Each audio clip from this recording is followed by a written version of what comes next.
nothing there basically. I mean, all we found was a hull, plywood rotting inside, just 6 foot of mud, a few lumps of pig iron ballast.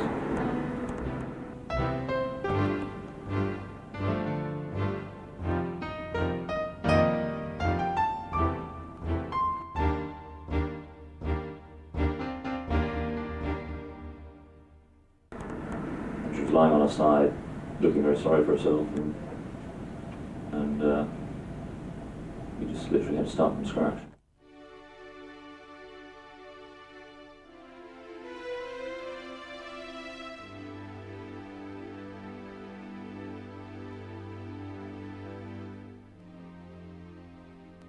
I was working in Sevenoaks in Kent. He rang me up to say that he had found what he believed was the boat of his dreams, and would I come up from Kent to have a look at it at Salisbury. And that was my first impression for this wreck. And that to me was that most amazing start of the whole enterprise.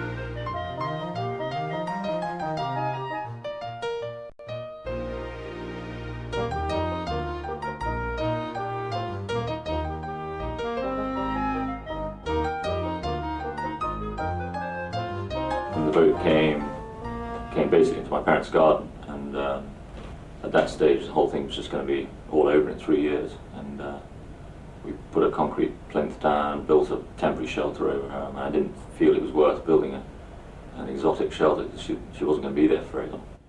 I don't think we ever imagined what it would take. We hadn't a clue. We were very naive, all of us. Everybody we know thinks we were mad, still do, but it doesn't matter.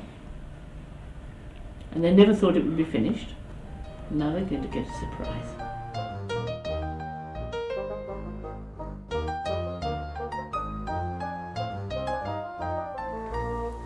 A vehicle which is 45 feet long. Now, I think in fact he turned the boat round, didn't he?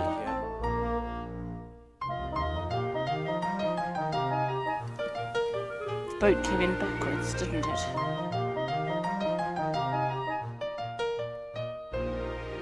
We stood here sort of looking that much narrower than the gap.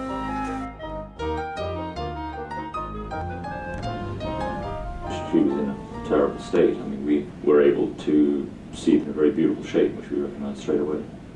But we didn't actually know anything about it, and that came later, the research into that. And we had 2 tips, basically. The first one was that she had once been called Tanagra, and the other one was that the previous owner had taken out a deck beam with the name Harry carved into it in the date 1885. As I say, we'd have seen this boat 20 years ago when we first saw her.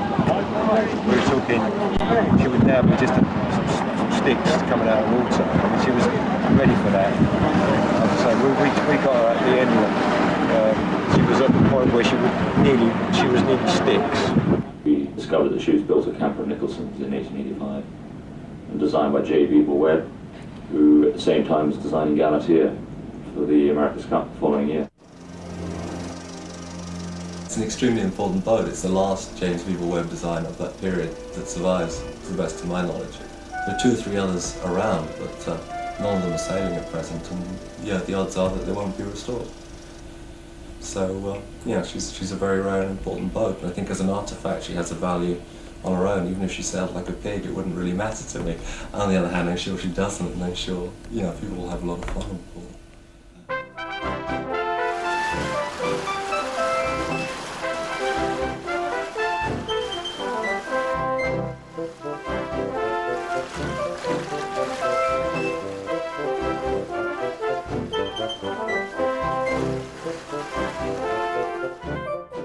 If it's worth restoring anything, you have a duty to do it to the best of your abilities.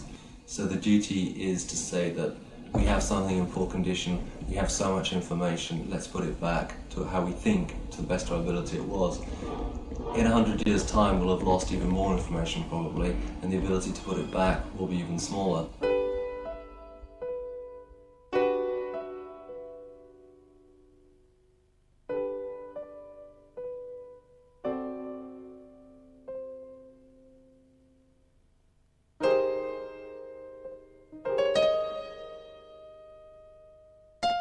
Those first years, I didn't touch the boat. She just sat there, drying out, and we cleaned out all the mud from the inside with a high-pressure hose. I broke out all the concrete that had been poured into the bilges and came across some very rusted iron floors which had been in there to support the keel. They basically all needed replacing. At that time, I was serving an apprenticeship in Cowes, East Cowes at Ferry Marine. I left that after a couple of years and went and did the yacht design course in Southampton, which I needed to do if I was going to finish this project.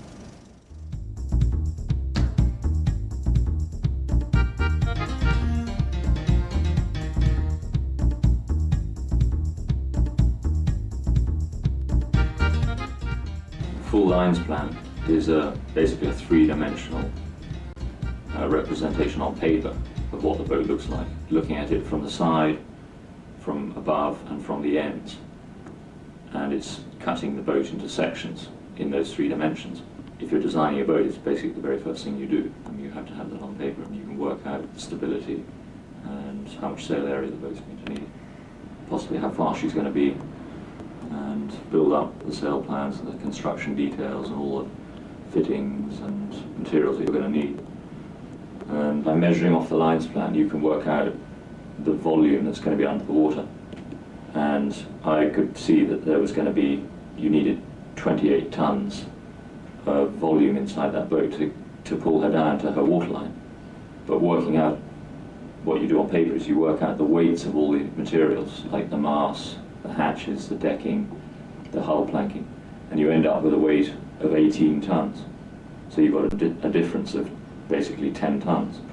And the only way to add that to the boat in a small volume, because you don't want a big volume, is using lead.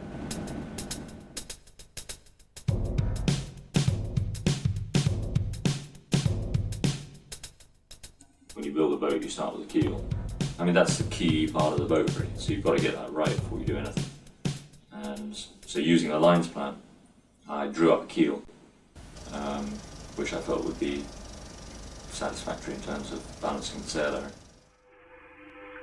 The interesting thing was about the plug, putting it in, pouring the liquid cement on it, was the fact that the plug tried to float, and he had to put stakes and metal bars into the concrete, I think, to fix it. And they bent. The pressure was so great.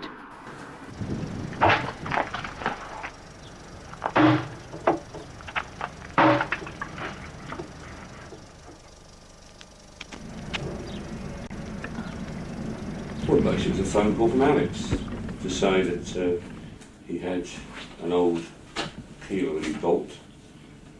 It was encased in aluminium. He wanted the lead content to make a keel for a boat. So I in turn go out to Alex's place, discussed the job, cut all the lead out of this old aluminium keel, stored it in a heap. And the next thing he said he wanted a vat made to melt the lead down. We duly went ahead, made the vat, all the various heaters, pipe work into the trench that he'd concreted to make the kiln. Obviously for safety reasons the bottles were some 5-6 metres away. Alex running around like a, excuse the word, blue-ass fly. Panic stations. Yes, it was quite loud. It was a sound one had never heard before, and we didn't really know what was making it. It was a very cold, well, it wasn't all that cold, but it was a fine but short autumn day. And the danger was huge. But the only thought I thought that could go wrong was when I wound the bottom into the vat, the kiln, what you want to call it, was when the lead started to melt, the heat distortion with the bottom fall out.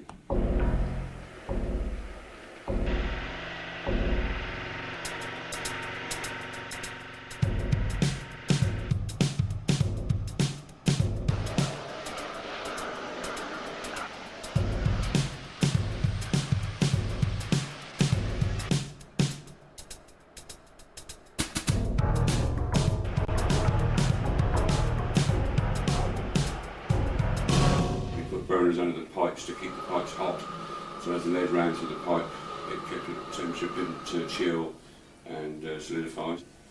The actual valves that I put in were too hot to handle where the heat had come through, so I made up bars that we could control the away from the heat.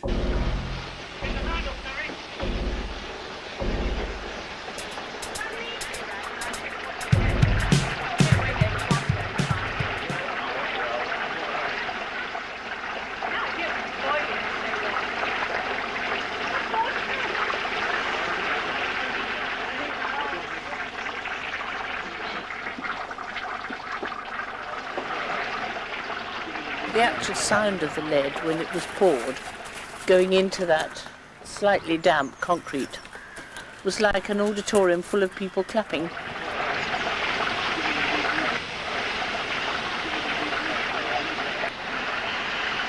Yes, an interesting project is the word. Yes, I would do it again if asked, but I think I would approach it in a different manner, a bit more professional than last time. Certainly thinking that Heath Robinson would be baffled by now, but it worked at the end of the day.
It's an important part because obviously you've got the rudder putting a lot of twist into this part of the hull, and you've got the end of the keel here wanting to fall off when you're sailing. You have bolts going through it and then through the aft end of the keel and then right away into the stern post. And I just realised straight away that this, rather like the keel, you just had to get it right, and it wasn't something that later on you were going to have doubts about. So I spent a lot of time on that. When the boat was built originally, the boat builder would have gone and picked a tree that had the exact curvature that was required for that particular shape. And nowadays, it's very difficult to find large pieces of grown oak, and the alternative is to laminate using modern glues, and I used epoxy resins and took 40 pieces of Iroca, in fact, thin pieces of Iroca, I think they were about 10 millimeters thick, and laminated them up. We made a jig under the bow of the boat where we had 6 pieces of angle iron in the correct curvature. The Iroca conformed to that shape, and I think we did 6 laminates a day and gradually built up the shape. And after I think about the first 2 days, it wasn't springing back at all when we released the clamps. You leave the whole thing probably half an inch wide each side.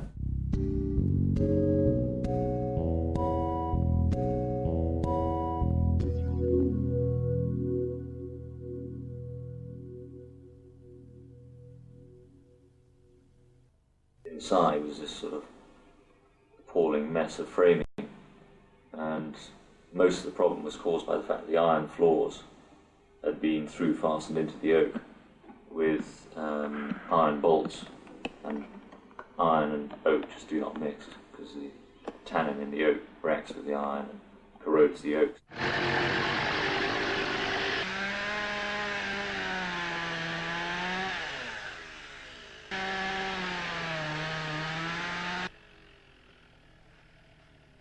And then using the templates again, I was able to put them into the boat, mark off the bevels, so you can cut most of the bevel off using a bandsaw, and then you finish off using a hand plane, a compass plane, and a draw knife.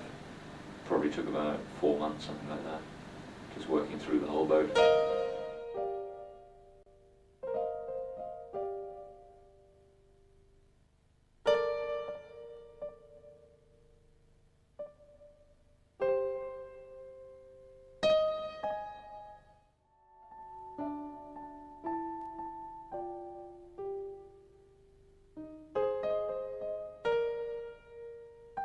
You've got a framing system of grown frames, which are basically about 4-inch square sections of grown oak, and about every 3 feet they're positioned.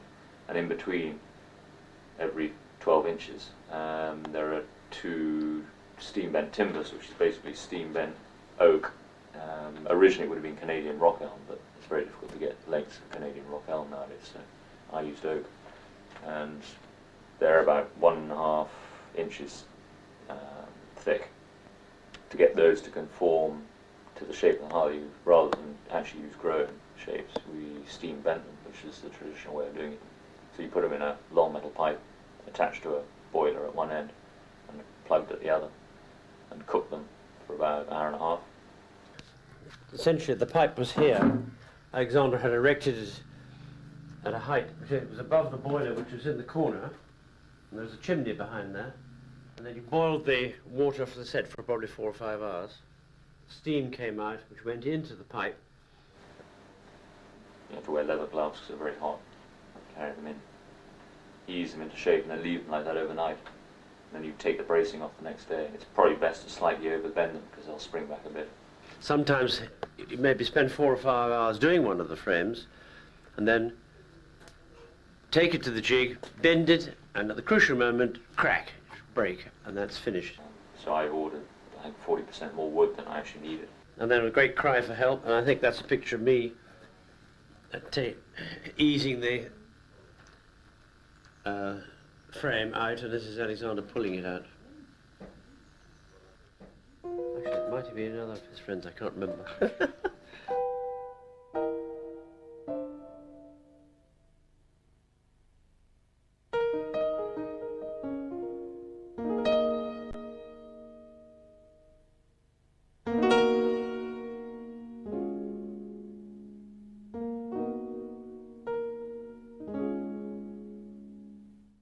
All the planking on the boat is pitch pine, except for the top 3 planks, which are teak, and the 2 bottom planks were elm, English elm.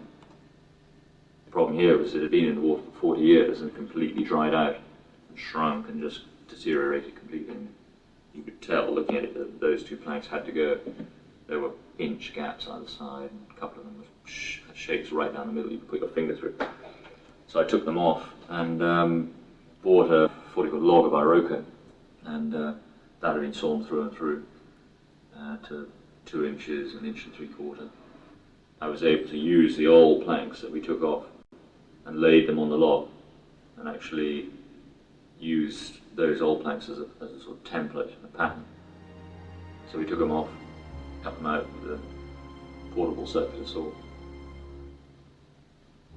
You start at one end, screw it in and bolt it in here, and then gradually work it round. And then if there's a joint, put on what's called a strong back, which is a piece of oak that's screwed into the 2 neighbouring planks. Under that you can get a wedge. So if you put 4 strong backs on here, you can gradually wedge that plank into position against the frames, and you can get your 2 final screws into a butt block which goes on the inside and is secured to all the neighbouring planks. And bedded them down on a mixture of red lead, white lead, grease and putty and any old poison that one could lay one's hands on, really. Bolted them in on this compound and bolted them back onto the metal floors.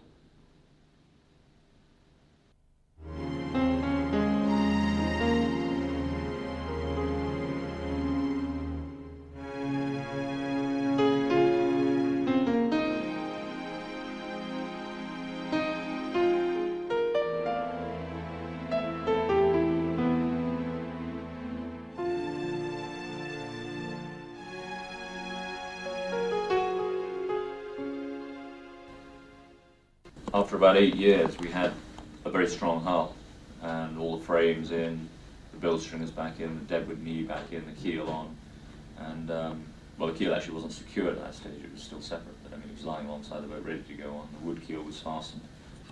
Counter was beginning to take shape. We had the stem piece made, and I then had to start thinking about the deck.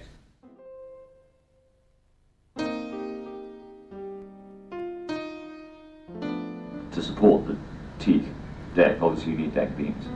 I managed to get hold of some grown oak again, and it had to be grown because the deck has a camber, a slight curvature to it to give it strength. So I sent some templates up to Yorkshire again.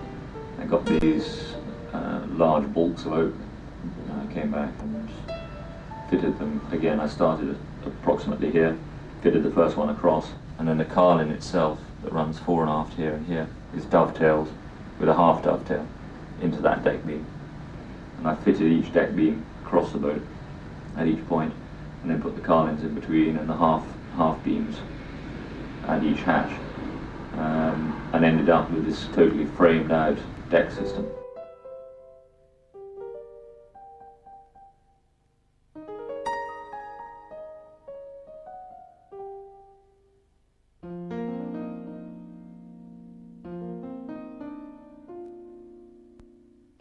So if you add up all the dovetails, there are quite a few by the time you finish doing the deck.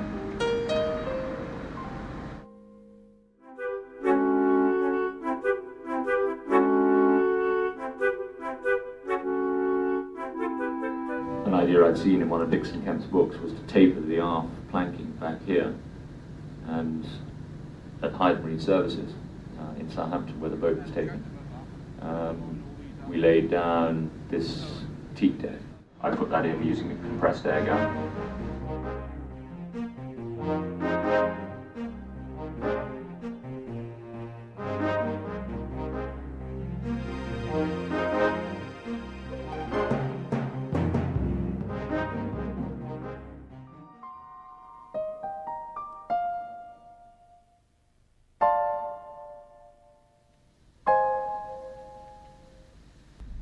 The rudder is English oak, with the main stern post, which runs right the way up onto the top of the deck.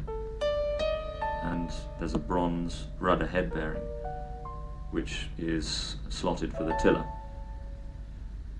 Living here in Cowes, I went along to the Max Aitken Museum and took some measurements off Britannia's tiller, which is on the wall there. And this is actually a sort of miniature version of Britannia's tiller.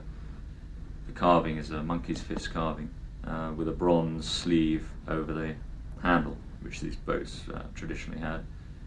And you've got a similar arrangement of carlins inside here, just small carlins and deck beams running across the boat, just to stiffen up this whole area of the boat, really, which is taking a lot of twisting. The bearings down here, you've got a heel bearing on the rudder. This is a pin and socket joint, effectively. The lower bearing is a pin that sits into a socket here. And then you have two mid bearings, which are copper here and here, and they're basically just riveted through the actual rudder post on the hull. And the idea is that they're made of copper, so that if this rudder takes a knock in a seaway, the copper will give a bit, it'll actually flex a little bit.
This is the gaff cutter rig, basically a one-masted rig, and very traditional, very tried out through the ages, effectively.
A lot of the spar fittings on the boat are made locally here in Cowes from drawings. Yes, it's fairly straightforward. Quite heavy work. That's the forge where most things were bent and shaped, as it were. That's a shipwright's anvil, that one. Very hard. Most of the mast fittings are virtually all done on the forge. Heated up and bended around a mandrel. By a mandrel's one of these here. The internal diameter of the fitting or the band that you want to make, and stand him in there, get your steel hot and wrap it round it. Yes, they had to be within a millimetre virtually, otherwise they're just too loose.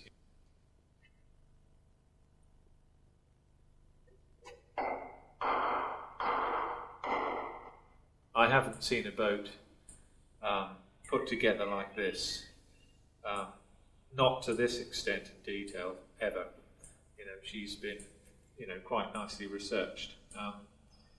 I mean, there are fittings on this boat that I haven't actually seen on a boat, like the crane for the anchor. It's like a gallows that holds the anchor outside of the hull. When you want to drop the anchor, rather than bring it into the boat, you weld a fitting on the top and it drops. That is a classic example of detail. I bet you wouldn't be able to walk around many marinas and find a boat with an anchor crane.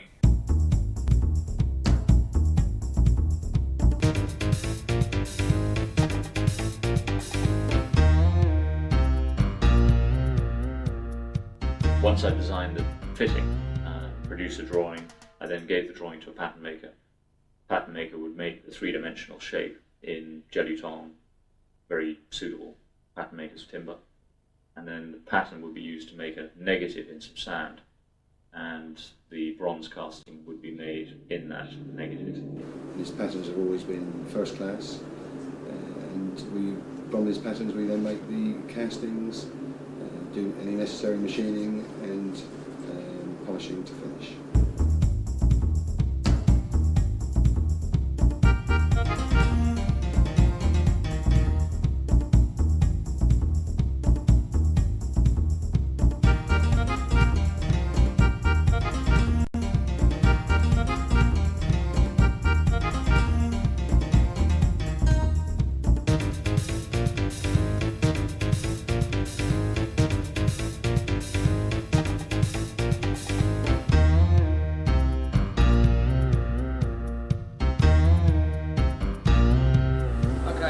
I'm the foreman down here. I'm in charge of this section, and as you've just seen, the mould has split the mould in two, showing the pattern inside, which will be then withdrawn.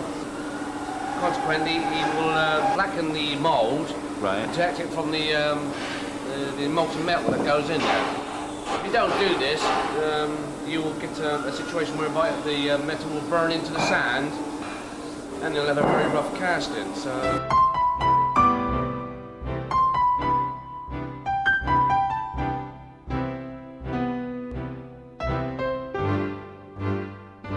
You've got to have weight on the top there, otherwise the pressure of the metal going in there will lift the mould and it'll come out all over the place. The next step here was from here going onto the track via these rollers, and it's put into a situation where it will be cast up.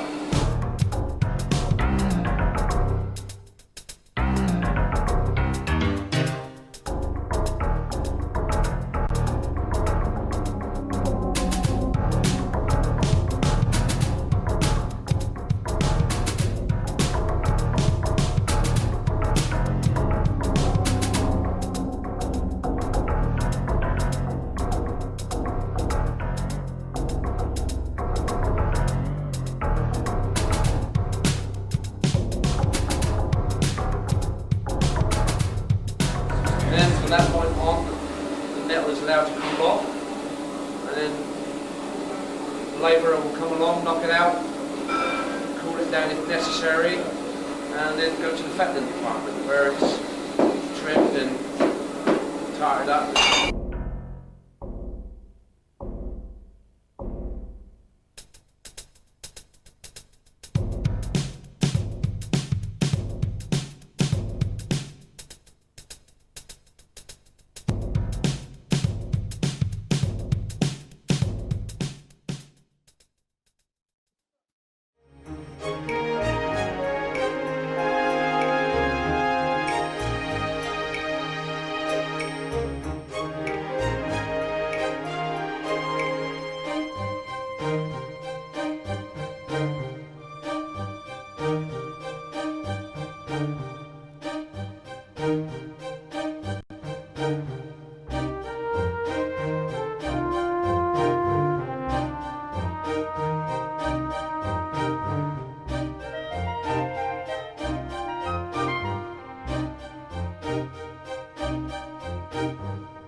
What about that first moment? You've spent all these years, you know, putting her back together again, floating her for the first time and going out to sea.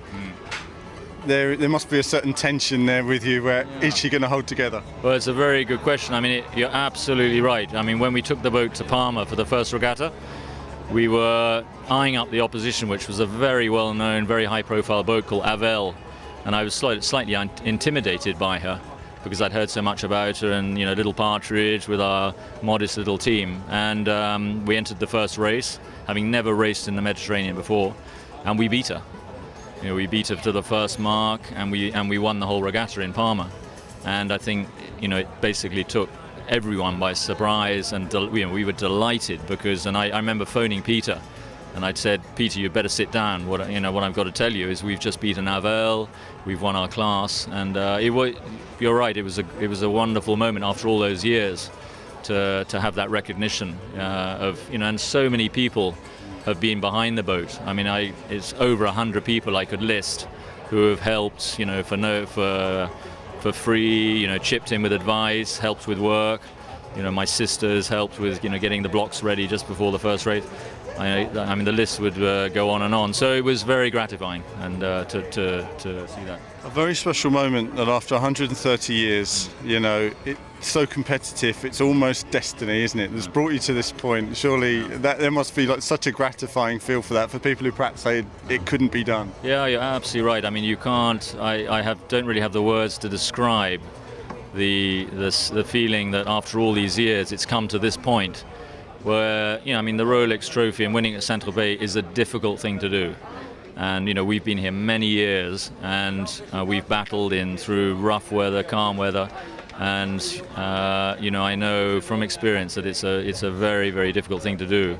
But this week it all came together, and you know, the boat was just going so well, and we had a fantastic crew, and you know, it's a wonderful feeling. Well, today's certainly been a wonderful achievement for yourself and your crew, fantastic for Partridge and for everyone involved today. And Alexander, I thank you very much for your time. It's a great pleasure. Thank you.